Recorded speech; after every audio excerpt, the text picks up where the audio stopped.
Welcome back everybody.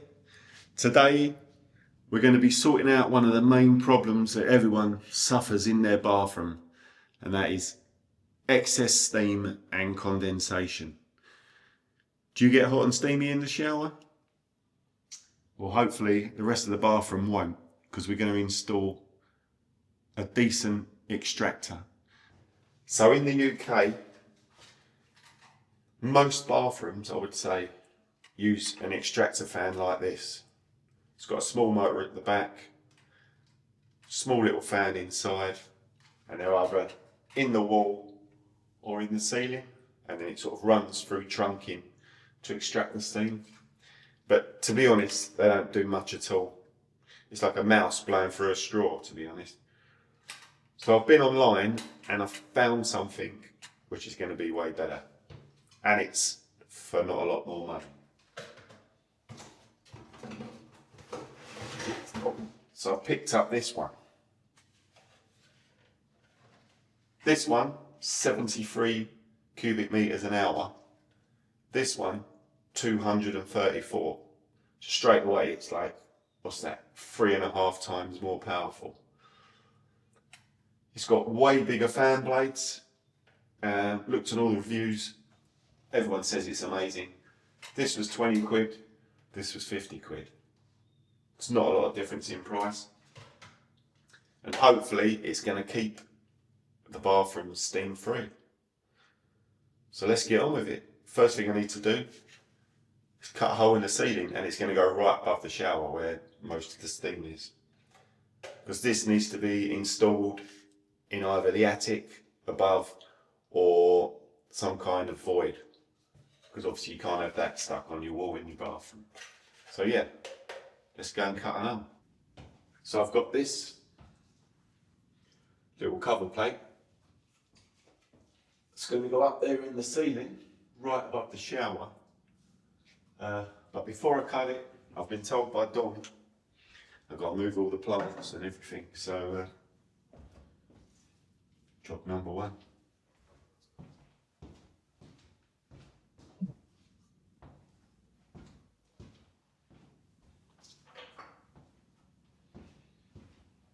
Put some dust sheets down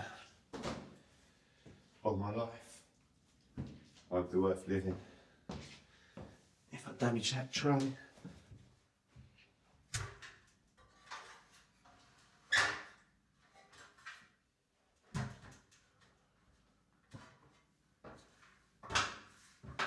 So I can't put it in line with these because they are tight against the joist, and obviously the vent hole is bigger. We don't want it offset, so it's going to go here. The next joist's 400 from that lamp which is there, so we can go somewhere here.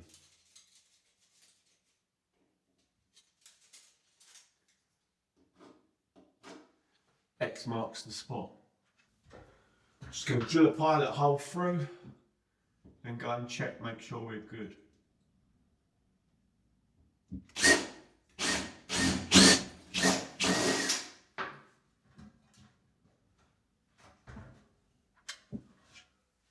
I'll check upstairs in the attic, make sure we're good there. There's no sort of cables clipped or pipes running above it and stuff. And then we'll mark that up and cut the hole.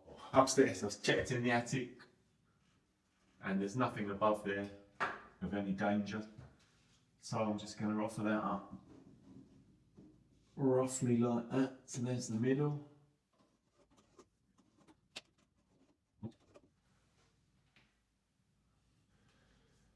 If you want to position the vent for the extractor, apparently the optimum place is firstly above the shower or bath, whatever. That's where the most steam comes.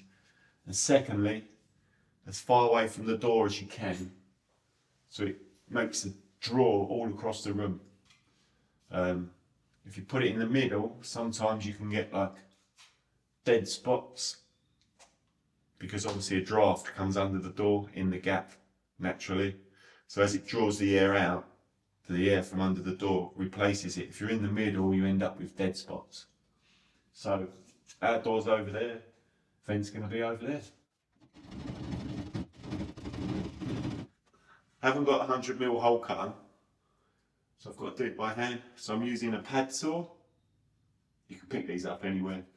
It's specifically meant for cutting holes in plasterboard. Just take it easy. Let the saw do the work.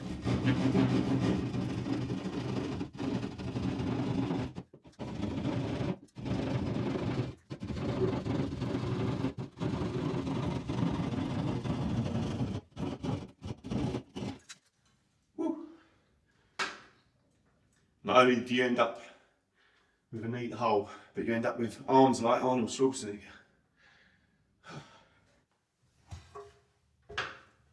Right, let's see if we fit. It's got these like wings that you can flap back, so I'm imagining they're going to catch, but who knows. Oh, come on. Up. Perfect fit.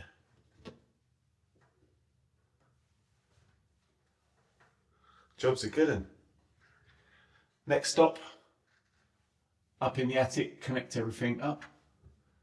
But before we do that, nice cup of tea.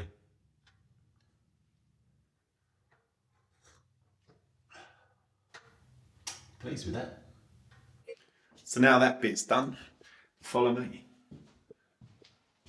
We need to go up in the attic. Got an old classic Frogger game there. Anyone remember that? So, our pipe, excuse the mess. This is going to be a bedroom eventually, so we're leaving it as it is. Our pipe is coming out right there. So, I'm going to cut this board away, run a flexi pipe from there, and then hopefully sit the fan here somewhere and then go up through the roof. Shortest possible route, really. Otherwise, if you run it too long, the steam can sort of condense back into water, and that's the last thing you want, with water dripping back out the pipe. Right, that's that out of the way. So now we can fix our flexi pipe on there and mount our fan here somewhere and then go straight out through that roof.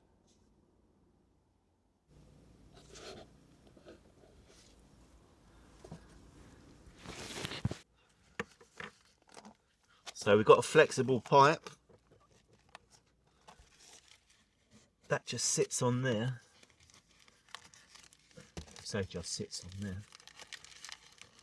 We need to stretch that over there like that, so we are fully on. And then I've got a Jubilee clip. In the UK these are called Jubilee clips, and you can tighten that down. So I can slip that over that way, all the way down to the bottom. Oh, by the way, this is all the old insulation. It is insulated this high, but I've stacked it all over in the corner for a moment while I'm doing this. I'll put it all back after. So, in case you think there's no insulation. And I can just get my impact, stick it on that nut. Oh. Maybe a little bit too tight. Have I squashed the pipe? No. We're good. Right, that is on there solid.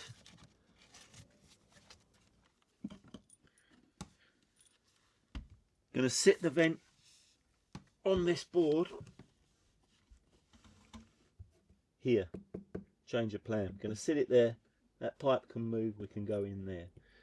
So I'm going to secure this board down properly, because it's probably got one screw in it.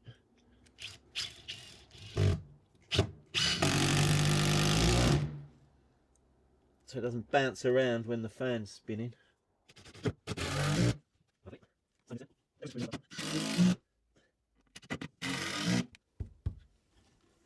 solid. Going nowhere. So I've took the cover off. You've got low setting or high setting. Obviously I'm going to keep it on high. And then this little blue square, you can turn it. So you go 2 minutes is the minimum to 30 minutes is the maximum.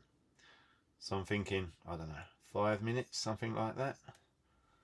And what that will do is set it so, because it will be connected to the light switch, when you turn the lights off, this will still run for 5 minutes. So obviously you turn it, more you turn it up, it will run for a longer and longer.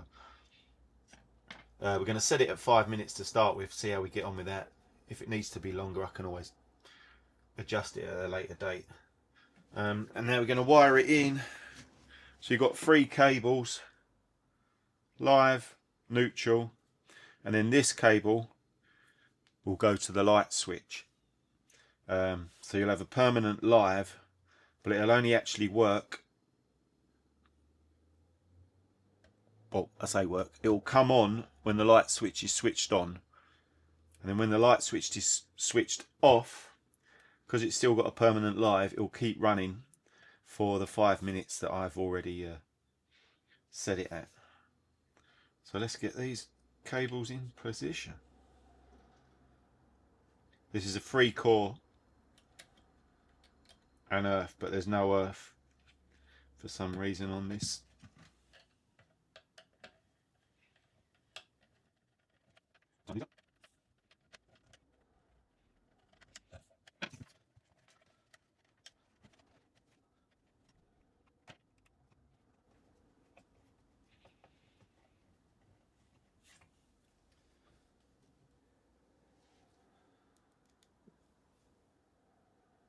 This is also a magnetic screwdriver. Makes it so much easier, like I said on one of the previous videos. It's not so fiddly. And we're in. Always better if you can do the wiring somewhere easy rather than underneath that roof joist where you can't even see anything.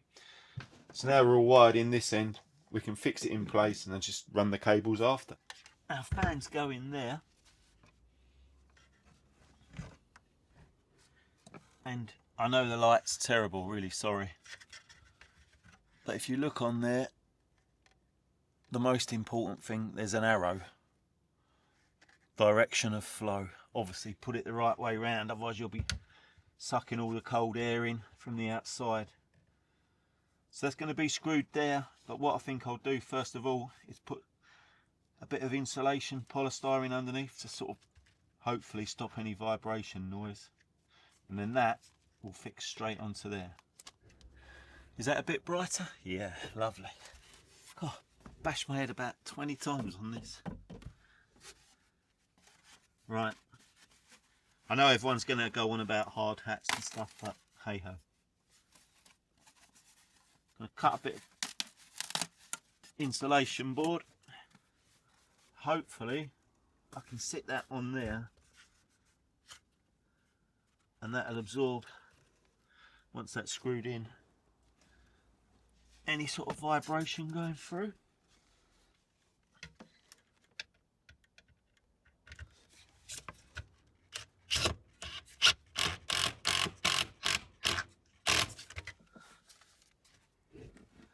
On a side note, if you do go in your loft in the UK, not sure about any other countries, let us know. These are the joists for the ceiling below. So yeah, walk on those. This is the plasterboard ceiling. If you walk on that, you'll be landing in your bath. So now we can just feed that over and screw that in.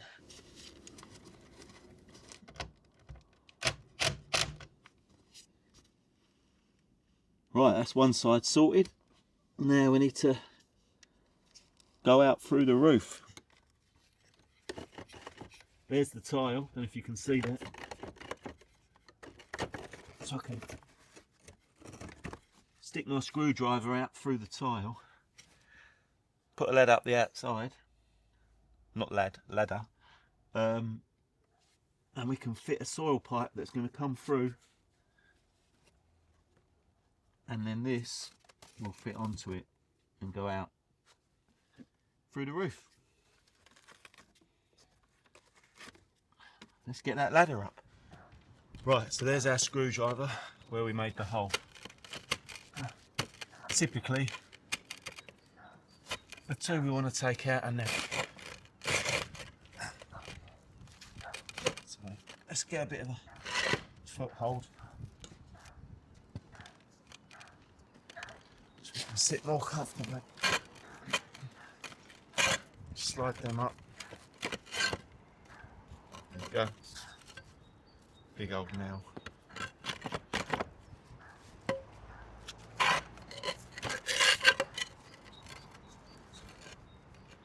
As you can see, my roof, where are you? As you can see, my roof is very old. That's going to be probably a few episodes replacing it, because we inherited this when we moved in. These are the same tiles that was on it, that roof, was it last week, the valley? And you can see all the colours washed out of it. So all that sand colouring's washed away. And the gutters were block solid when we moved in. Anyway, there's our hole for our roof vent. Although I may put it up here. The pipe's got to come up through something called a weathering slate, and I'll show you what that is right now. So this is our weathering slate. This goes up under the tiles, and it's got gradients for different size pipes. We're using 100mm, 4-inch. So we need to cut that rubber away, back to there somewhere.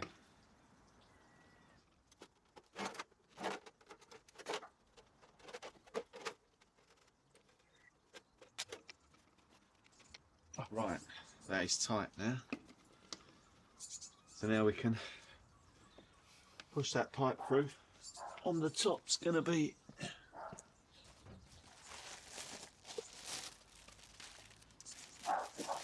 one of these on the top.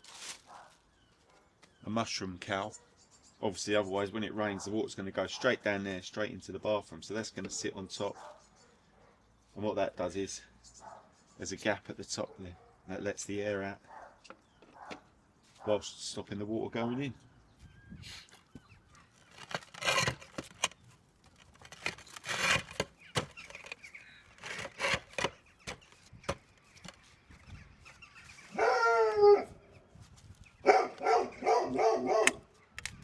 Ducky next door stock likes me.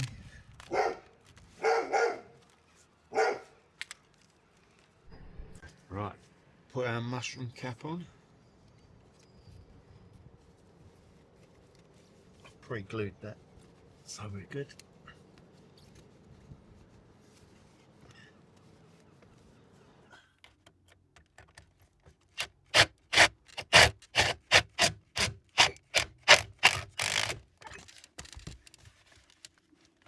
It's on there tight and solid.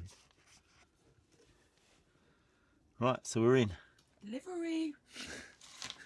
Dawn's got some fish and chips. I may have sampled a few What? on the way home. This is a small portion. Oh, wicked. It's not Saveloy bad. and chips. Saveloy and chips, if you don't know what that is. I've already had about 10. Chips, not Saveloys. No. Thanks, darling. I'm coming down. Right. We've isolated the electric. That is dead.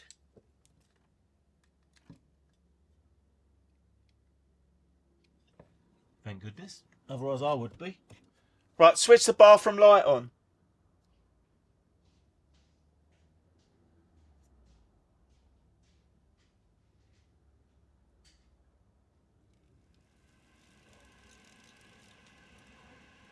And it's working.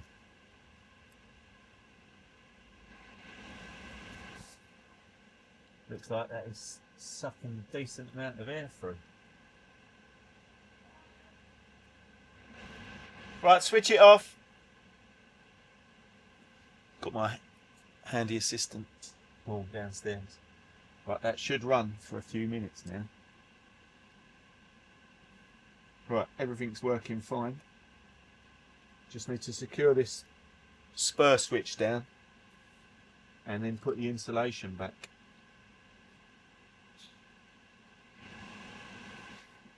Result.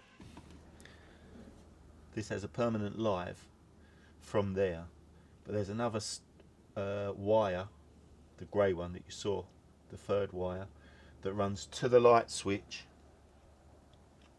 So when you switch the light switch on, that makes it work, although it's got a permanent live. And then for X amount of minutes after, I think it's about 4 or 5 minutes I set it for, it'll keep spinning after you turn the lights off. So like, it's not like you have a shower, go outside, switch the light off, and then the fan stops, because it wouldn't get rid of the steam. So it will just keep going. I'm going to obviously fiddle with that over the next few days just to get it so it runs for the perfect amount of time to de-steam the bathroom. Let's go downstairs and see what it's like inside. When I switch on outside, where's the switch? You should hear it come on. Oh yeah, it's running lovely.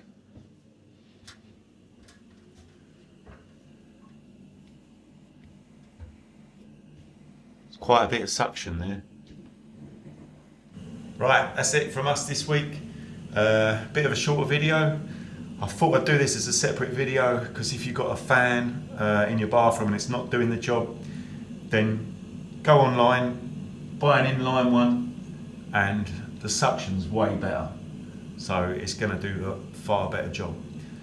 We'll put a link in the description for this, the fan, all the other bits. So yeah, thanks for watching. If you like it, please subscribe, and we'll see you on the next one.